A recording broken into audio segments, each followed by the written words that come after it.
మీరు ఆ లోపల ఉన్నారని నేను అనుకున్నాను. పడదా మాకు అన్నట్టు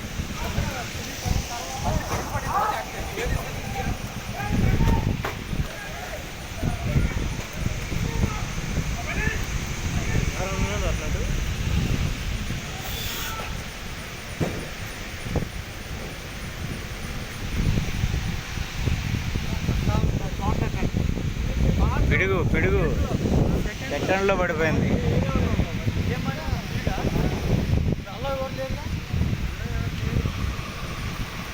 అందులో ఉన్నారా లేదని ఎవరికి తెలుస్తుందమ్మా? మీరు ఆడున్నారు, మేము ఆడ ఉంటాం. వాళ్ళు ఎవరు ఉన్నారని ఎవరికి తెలుస్తుంది? ఎప్పుడు పడిందో అంటేసింది, ఒక్కసారి వెళ్తూరు వచ్చింది ఆల్రెడీ. పిడిగి పడి స్టార్ట్ అయింది. మరి ఒక్కటే సరిపోదుగా, ఇంకా లేవు ఆ బండ్లు. ఒక బండి సరిపోదుగా, బండ్లు రావాలా, చుట్టూ గమ్ముకోవాలి అందరూ, చుట్టూ అందరూ గమ్ముకోవాలా. చుట్టూ అందరూ గమ్ముకోకపోతే కుదరదు, కరెంటు కట్టుకుంటుంది మళ్ళీ.